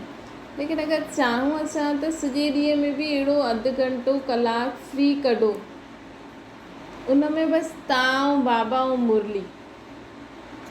जेतिरो मुरली खे ध्यान सां ॿुधंदव, पढ़ंदव, हिकु लाइन मुरली में छा आहे, श्रीमत आहे। जीअं कोई तकलीफ़ ईंदी आहे त माण्हू हिक ॿिए खां राय वठंदो आहे न, उहा राय असांजे लाइ बाबा मुरली में ॾींदा आहिनि। त असांखे मुरली इन रीति ॿुधणी खपे, पढ़णी खपे। मन में कोई उलझन आहे, प्रश्न आहे त मुरली खणो, उन में बाबा सां ॻाल्हायो वेही करे, पढ़ी करे, तव्हांखे उत्तर ज़रूरु मिलंदो। त बाबा चवनि था कि हाणे इहो थोरो समय मिलियो आहे असांखे, इन सां ॾिसो घर में तव्हां मुरली पढ़ंदव या ॿुधंदव त तव्हांजे घर जो वातावरण शुद्ध थींदो वेंदो, तव्हांजी बुद्धि खुलंदी वेंदी, ॿियनि जो बि भलो, तव्हांजो बि भलो, इहा बि सेवा थी वई। त इहो जेको समय मिलियो आहे, हिन में असांखे ख़ुदि खे रेडी करिणो आहे। बाप दादा जी श्रेष्ठ मत प्रमाण इन खे यूज़ करो। सेवा लाइ मिलियो आहे, पुरुषार्थ लाइ मिलियो आहे। अगरि तव्हां ॾाढे समय खां हलो था त पुरुषार्थ त ॾाढो कयो, हाणे सेवा करो। हर समय संकल्प में स्वयं खे विश्व सेवा में एतिरो बिज़ी रखो जो ये सब व्यर्थ जा खेल स्वतः ही समाप्त थी वञे। पंहिंजे पाण खे हर समय संकल्प में स्वयं खे विश्व सेवा में ॾाढो बिज़ी रखो। इहे न विश्व सेवा सां ॿाहिरि वञी करे सघंदा आहियूं। तव्हां घर गृहस्थी में वेही करे धंधो आदि करे करे भी विश्व सेवा करे सघंदा आहियो। कीअं? बसि ये संकल्प करो विश्व जी सर्व आत्माउनि जो कल्याण थिए, विश्व जी सर्व आत्मायूं शांत थी वञनि, सुखी थी वञनि, विश्व जी सर्व आत्माउनि खे बाबा जो परिचय मिली वञे, विश्व जी सर्व आत्मायूं पावन थी वञनि। अॼु बाबा चई न श्रृंगारण जे मथां मुरली हुई सुबुह जो। विश्व जी सर्व आत्माउनि जो ज्ञान गुण शक्तियुनि सां श्रृंगार थींदो थो वञे न। विश्व जी सर्व आत्माउनि जा पाप भस्म थी वञनि, विश्व जी सर्व आत्माऊं रावण अर्थात विकारनि सां मुक्त थी वञनि। ॾिसो केॾी सारी पॉइंट लिखी है न। विश्व जी सर्व आत्माएं अभिमान और अपमान से मुक्त थी वञनि। अॼु बाबा चई न अभिमान और अपमान जी फीलिंग छो ईंदी आहे? त ईअं करे ये संकल्प विश्व जी आत्माउनि जे लाइ संकल्प कयो, मतिलबु विश्व सेवा कई, बसि थी वई विश्व सेवा घर वेठे। त बाबा चवनि था स्वयं की विश्व सेवा में एतिरो बिज़ी रखो जो ये सब व्यर्थ जा खेल स्वतः ही समाप्त थी वञे। ये रिज़ल्ट बाप दादा ॾिसणु चाहींदा आहिनि।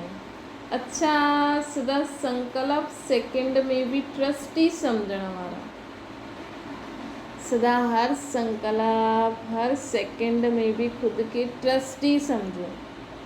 हिकु बाप मुंहिंजो ॿियो न मुंहिंजो कोई, अहिड़ो बेहद जे समृत संकल्प वारा।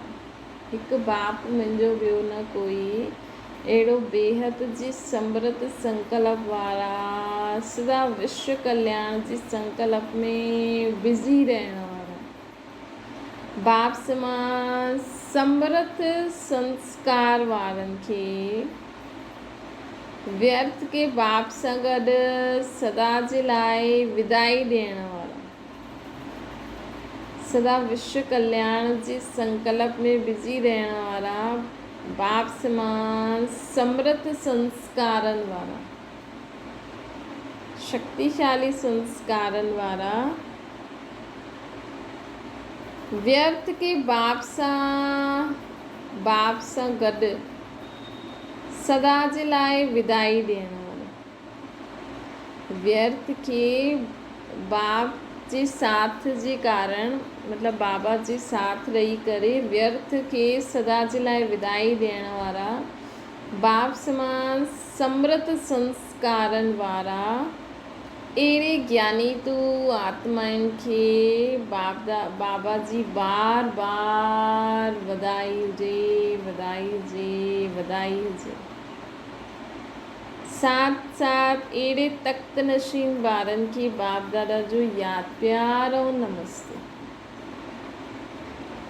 ॾिसो बाबा केॾी सारे असांखे केॾा सारा टाइटल ॾिनई। संकल्प ऐं सेकंड में मुंहिंजा ॿार ट्रस्टी आहिनि, त असांखे बाबा जी वरदान था ॾियनि। तव्हां इनखे स्मृति में रखिजो कि मां हर संकल्प ऐं हर सेकंड में ट्रस्टी रहण वारी आत्मा आहियां, हिकु बाबा ॿियो न करण वारी आत्मा आहियां, बेहद जा समृत संकल्प करण वारी, विश्व सेवा करण वारी, सदा बाप समान समृत संस्कारनि वारी आत्मा आहे न। अॼु जी दुनिया में माण्हू विनाशी टाइटल ॾींदा आहिनि कि ही फलानो फलानो फलानो, माण्हू केॾा ख़ुशि थी वेंदा आहिनि है न।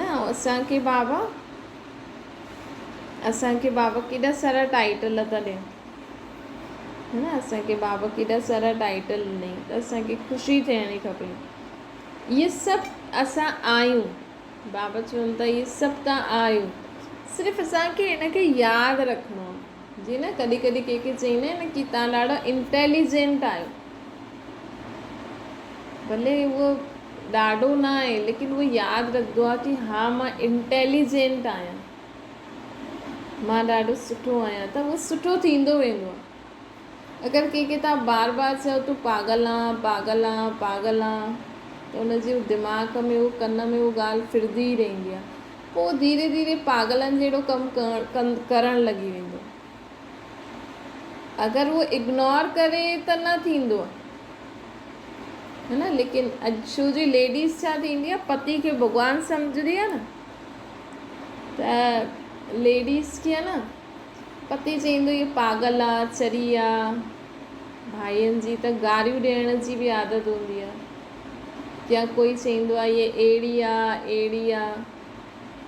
ऐं नुंहुं अगरि सिधी हूंदी आहे, अहिड़ी हूंदी, त हू सोचदी रहंदी आहे, रोज़ु रोज़ु ॿुधी ॿुधी पोइ उहा ओड़े ई थींदी वेंदी आहे न, पंहिंजो अस्तित्व ई ख़तमु करे छॾींदा आहिनि। या कोई लेडी पति खे चईंदी कमु न कंदो आहे, आलसी आहे, अहिड़ो आहे अहिड़ो आहे, ऐं हुनखे माण्हू सीरियस खणी वठंदा आहिनि, त धीरे धीरे हुनजो पति ॿियो ई आलसी थींदो वेंदो आहे, ॿियो ई मतिलबु कमु न कंदो आहे। तव्हां पंहिंजे ॿारनि खे चईंदव पढ़ंदो न आहे, पढ़ंदो न आहे, पढ़ंदो न आहे, पढ़ंदो न आहे, पढ़ंदो न आहे, मतिलबु पढ़े नथो छा न। टीचर बि ॾिसो थोरो बि ॿारु कुझु कंदो त इहे शब्द असांखे न यूज़ करणा खपनि। भले कोई कहिड़ो बि आहे, असांखे हुनखे हुन रीति शब्द यूज़ करे हुनखे न चइणो आहे। न त अॼुकल्ह जा माण्हू एॾा सेंसिटिव आहिनि, एॾा दुनिया में अहिड़ा माण्हू, मतिलबु हर हिकु नंढी नंढी ॻाल्हि खे माण्हू उल्टो थो खणी वठे, सीरियस थो खणी वठे। पोइ ज़्यादा सोचंदो आहे त डिप्रेशन में अची वेंदो आहे। फ़ाइदो त हिन करे बाबा असांखे ॾिसो केॾा ऊचा ऊचा टाइटल ॾींदा आहिनि, त बाबा जा टाइटल दिमाग़ में सदा न यादि रहंदा। लेकिन ॿियो अगरि कोई असांखे चए न इहे पागल आहे, उहा ॻाल्हि ज़रूरु यादि रहंदी की हिन मूंखे चई पागल। ऐं बाबा असांखे चवनि था की तव्हां मुंहिंजा ज्ञानी तू आत्मा आहियो, ट्रस्टी ॿार आहियो, समृद्ध संकल्प करण वारा आहियो, विश्व कल्याणकारी आहियो। केॾा ऊचा ऊचा बाबा असांखे टाइटल ॾियनि था, केतिरो यादि रहंदो। त इहे असांखे चेक करिणो आहे, हुनखे एक्सेप्ट करिणो आहे की मूंखे बाबा चवनि था मां आहियां। पार्टियुनि सां गॾु बाप दादा मुलाक़ात था करनि मद्रास जो। सर्व जो आकर्षण बाप जी तरफ़ आकर्षित कराइण जो साधन आहे चमकंदो उहो दिव्य सितारो। असांजे चमकंदो उहो दिव्य सितारो मस्तक जे विच में माण्हुनि खे आकर्षित कंदो। जेतिरो ॾिसो माण्हू अगरि ख़ुदि खे सम्झंदो आहे न की हा मां अहिड़ी आहियां अहिड़ी आहियां, अगरि तव्हां पंहिंजे शरीर खे जो पाराईंदा आहियो,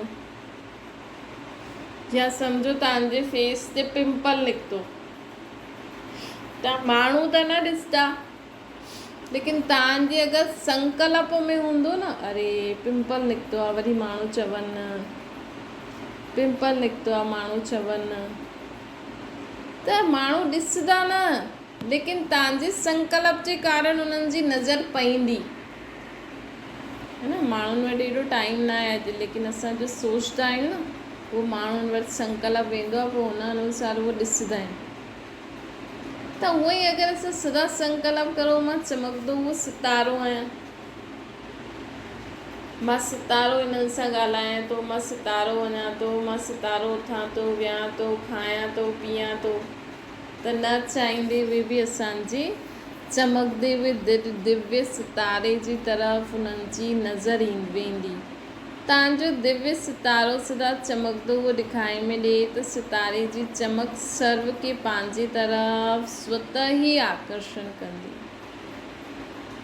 कोई बि लाइट जी वस्तु चमकती हुई आत्माउनि खे पंहिंजी तरफ़ आकर्षित ज़रूरु कंदी आहे।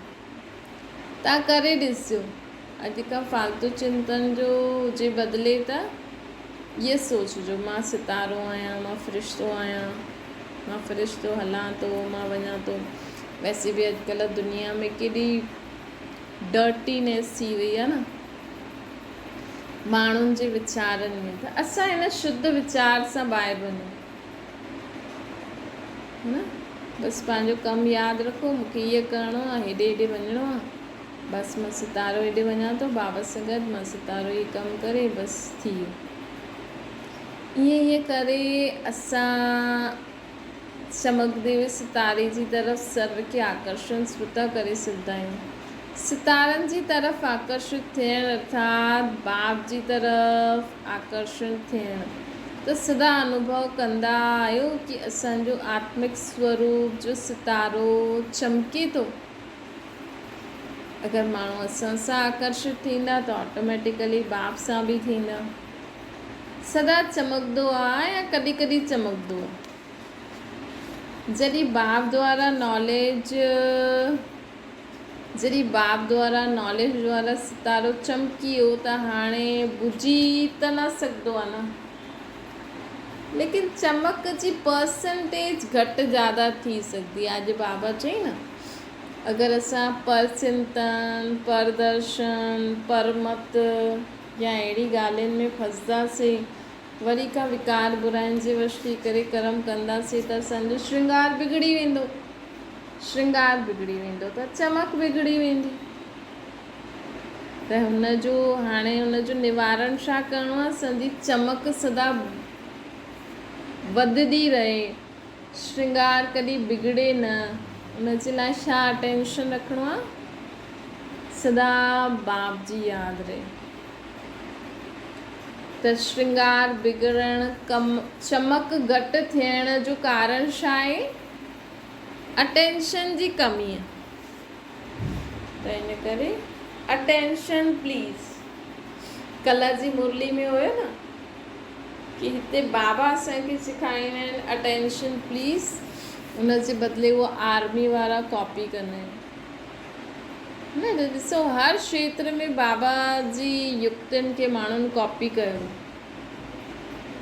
त बाबा चवनि था कि अटेंशन जी कमी आहे। विच विच में ख़ुदि खे कोई न कोई ऐसो साधन अपनाए छॾियो न, ताकि असां हर घंटे, हर अधु घंटे में असांखे स्मृति अचे कि मां केरु आहियां, मुंहिंजो केरु आहे, मां कंहिंसां गॾु आहियां, है न। कोई न कोई साधन अपनायो। त बाबा चवनि था जीअं दीपक में अगरि सदा घृत विझंदा आहियूं न, त उहो हिकु रस जलंदो ई रहंदो। ॾिसो, अॼुकल्ह मोबाइलनि ते व्हाट्सअप, इंस्टाग्राम, इन्हनि जो नोटिफिकेशन त ईंदो ई आहे सभिनि जे मोबाइल में, है न। फटाफट ॾिसंदा आहिनि, अरे कंहिंजो मैसेज आयो आहे। त इहे बि तव्हां युक्ति रची सघंदा आहियो। भई जॾहिं बि इन में घंटी वॼे, व्हाट्सअप, इंस्टाग्राम, कंहिंजी बि, पहिरियों मूंखे बाबा यादि अचे, बाबा चलो मैसेज आयो। त तव्हां चाहो त ॾाढो कुझु करे सघंदा आहियो न। चलो व्हाट्सअप जो आयो आहे त असांखे व्हाट्सअप यादि ईंदो, माण्हू यादि ईंदो, उनखां पहिरियों मूंखे बाबा यादि अचणो खपे। त बाबा चवनि था हिन सां विच विच में बाबा यादि ईंदो। कॾहिं बि पाणी पीओ था, पहिरियों बाबा यादि अचे। कुझु खाओ था, पहिरियों बाबा। त इहे सिर्फ़ु बुद्धि सां हिकु सेकेंड बि यादि कंदव न त बि सुठो। बाबा चवनि था दीपक में अगरि घृत सदा विझंदा रहूं त उहो हिकु रस जलंदो रहंदो। घृत कमु थींदो त हलचल में अची वेंदो। ईअं अटेंशन कमु हूंदो त परसेंटेज बि चमक जी घटि थी वेंदी। हिन करे बाप दादा जी श्रेष्ठ मत आहे, रोज़ु अमृत वेले साॼे ॾींहं जे लाइ अटेंशन रखो। नई नई युक्तियूं रचंदा रहो न। ॻाल्हियूं त ॾिसो दुनिया में आए दिन कुझु न कुझु थिए ई थो, है न।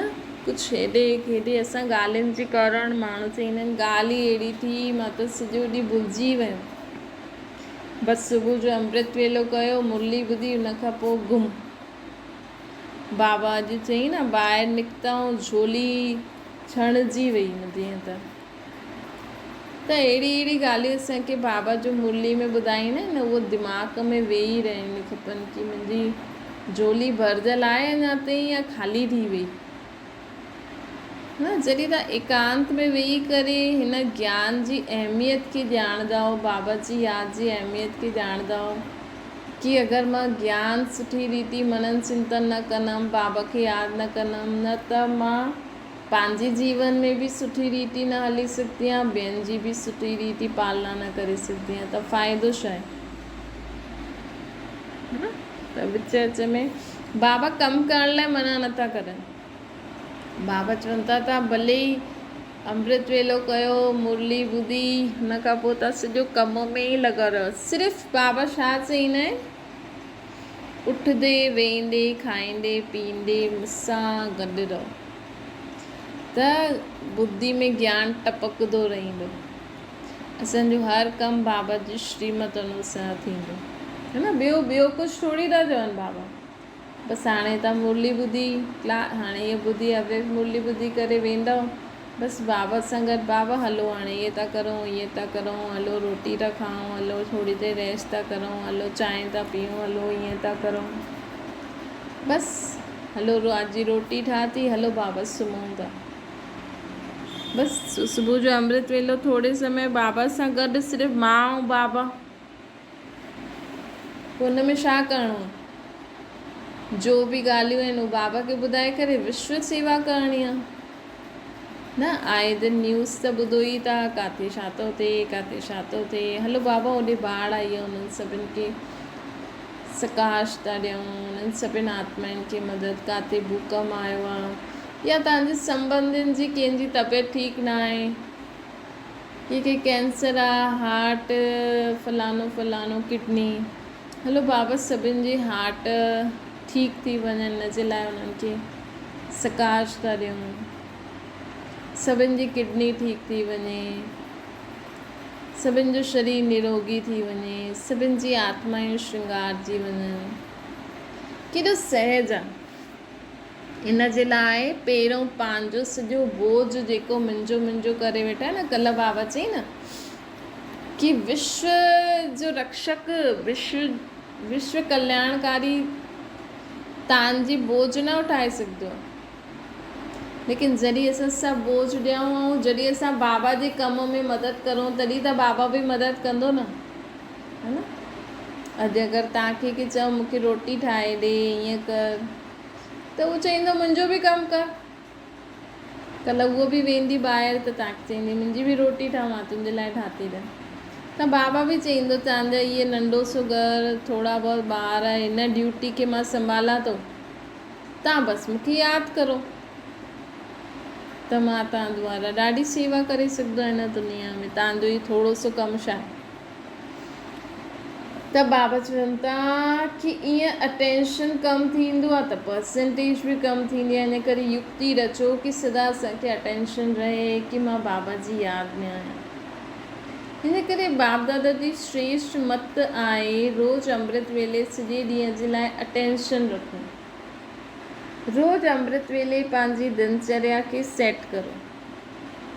अगरि कोई बि प्रोग्राम सेट न हूंदो आहे त हुनजी रिज़ल्ट छा निकिरंदी आहे?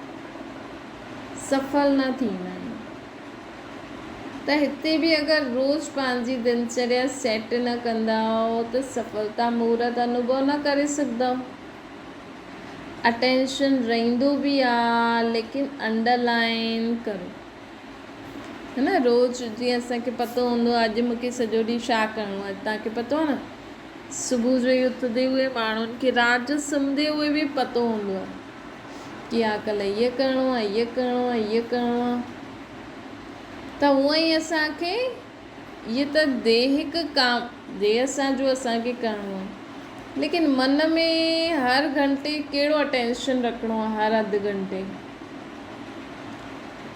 त असांजी सफलता थी वेंदी। सफल न थींदा आहियो त हिते बि अगरि कोई रोज़ु पंहिंजी दिनचर्या सेट न करे, है न? अगरि तव्हां सुबुह जो ई मुरली पढ़ी वठंदा आहियो त ठीकु आहे, न त बाबा चवनि था न त सम्झो था मुरली ॿुधी, है न?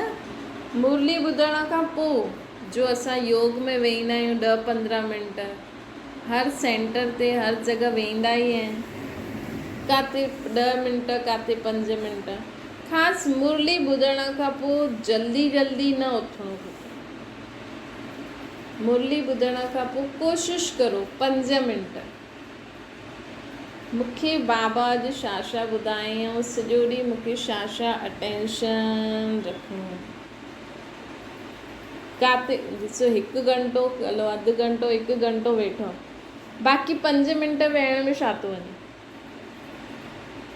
अगरि तव्हां सेंटर ते मुरली ॿुधायो त मुरली खां पोइ योग त बाबा जा गीत त हलंदा ई आहिनि, हुन में तव्हां इहे न सोचो हाणे वञिणो आहे, इहो करिणो आहे नाश्तो, उहो त करिणो ई आहे, है न। लेकिन मूंखे हुन सां गॾु सॼो ॾींहुं अॼु जो बाबा मूंखे छा छा ॿुधाईं, उहो ॻाल्हियूं मूंखे हर 1 घंटे में हिकु ॻाल्हि पढ़ी करे उन जे बारे में बुद्धि में रखी करे मन में मनन चिंतन करिणो आहे। या अगरि तव्हां मुरली ॿुधे समय लिखंदा आहियो त जेतिरा पॉइंट आहिनि उनखे 1 घंटे मूंखे अख दोहराइणी आहे, या उनजो फ़ोटो खिची मोबाइल में स्क्रीन ते ई साम्हूं वारी स्क्रीन ते लॻाए छॾो, सेट करे छॾो न। ॾाढा सारा तरीक़ा आहिनि।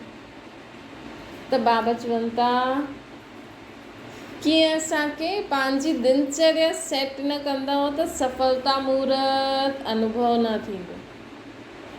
अटेंशन रहंदो बि आहे लेकिन अंडरलाइन न कंदा आहियो, हुते अटेंशन हूंदो, हुते कंहिं प्रकार जाते अटेंशन हूंदो हुते कंहिं प्रकार जो टेंशन न हूंदो।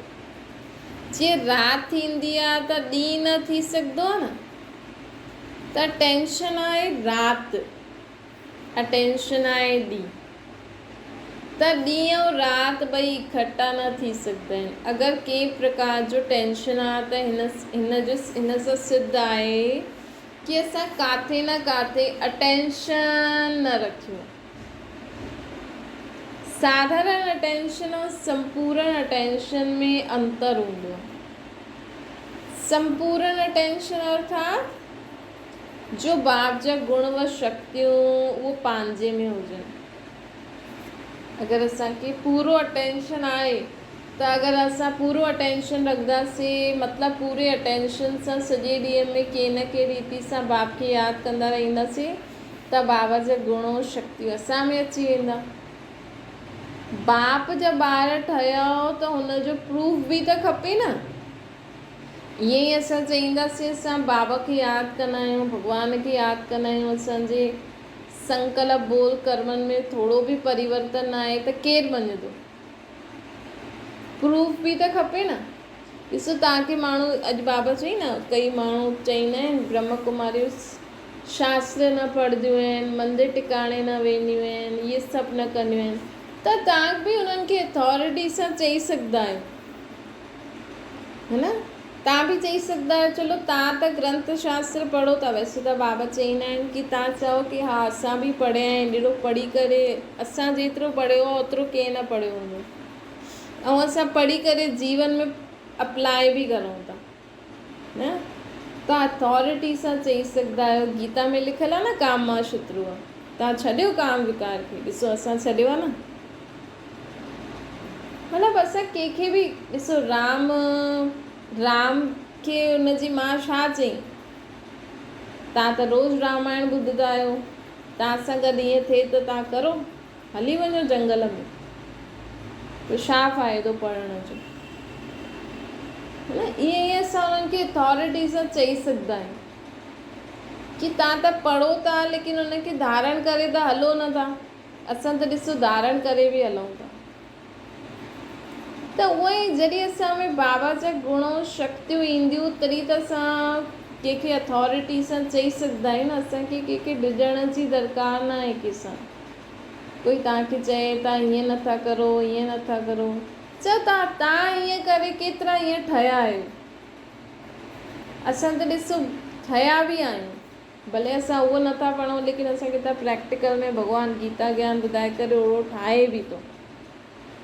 तव्हां त कंहिंजे शरीर छॾण सां रो था, दुखी था थियो, जबकि गीता में लिखियलु आहे कि आत्मा जो त इहा वस्त्र आहे, हिकु शरीर वस्त्र छॾे ॿियो वठिणो ई आहे। तव्हां त रो था, छा जी गीताऊं था पढ़ो न। ग्रंथ शास्त्रनि में विकारनि जे लाइ बि लिखियलु आहे, त तव्हां कहिड़ा विकार छॾिया था? त तव्हांजो त पढ़णु न पढ़णु फ़ाइदो पढ़णु न पढ़णु कोई फ़ाइदो न आहे। मतिलबु पढ़ी करे बि तव्हां कुझु करो ई नथा, दिखावो ई था करो था। मतिलबु सच्चाई बि चइणी आहे प्लस नम्रता सां बि चइणो आहे, ताकी उन्हनि खे बुरो बि न लॻे ऐं उहो सच बि उन्हनि खे सम्झ में अची वञे। त बाबा चवनि था कि माण्हुनि खे प्रूफ खपे, हिन जे लाइ असांखे अटेंशन रखिणो आहे। अटेंशन रखंदासीं तॾहिं असां पूरा श्रृंगारी हुई आत्मा थी वेंदासीं, अर्थात बाबा जा सर्व गुण शक्तियूं असां में अची वेंदा।